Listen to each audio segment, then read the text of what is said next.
This is Taylor Schabusiness. She was found guilty of homicide, third-degree sexual abuse, and mutilating a corpse, and she was found guilty by the jury in less than 1 hour of deliberation on July 27, 2023.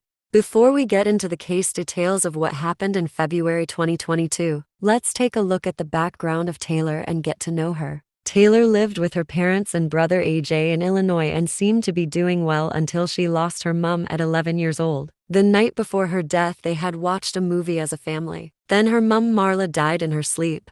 Taylor's dad, who testified in court, stated that she had a hard time dealing with the loss of her mother and she would get into trouble in school from time to time.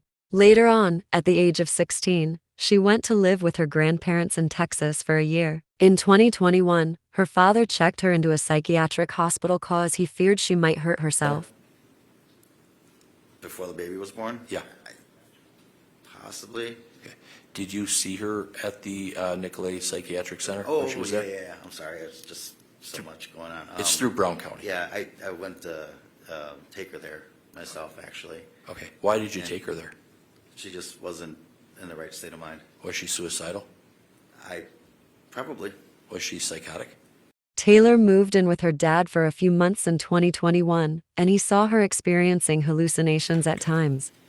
When she was living at your house, sir, on Moraine Way, was she ever experiencing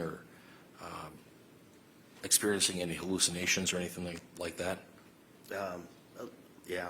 Can you tell me about that? Just know that she wasn't in the right frame of mind. Kind of see things. She'd like to walk around, and we take a walk, cemetery, just right down the street. But she just needed, just to kind of get out and walk around and, I guess, ease her mind.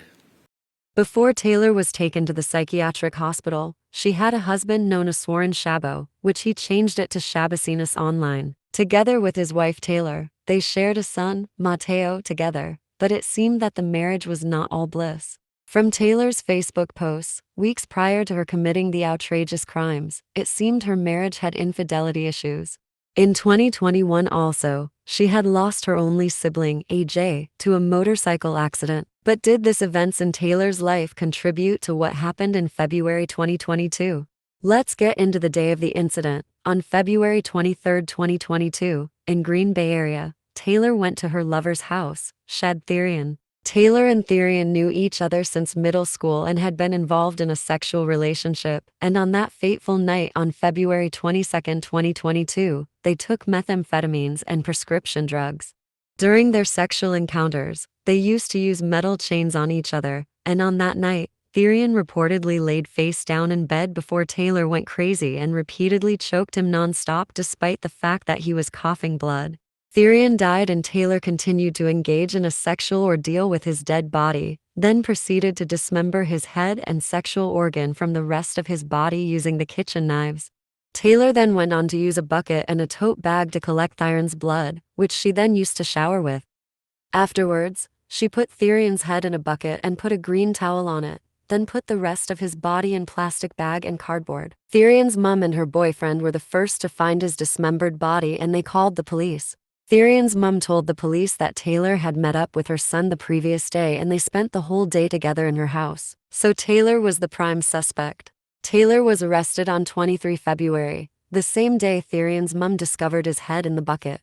When she was arraigned in court, her defense lawyer at that time entered a no guilty plea, indicating the reason to be mentally insane. A doctor hired by the court last year found Taylor to be mentally fit to stand trial. During one of the court session, Taylor attacked her own lawyer who stated that she wasn't mentally sane. I'm sure most of you have seen that video on the internet. Taylor's trial began on July 24, 2023, and she had another defense lawyer. The trial only lasted several days and she was found guilty of homicide, third-degree sexual abuse, and mutilating of a dead body.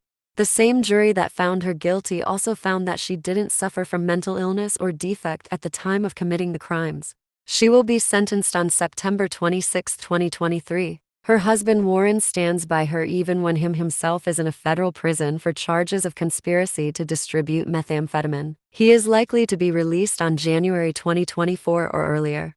Taylor and Warren's son, Mateo, is currently living with Taylor's grandparents. Like you saw earlier in the video, Taylor's dad was in a jail suit.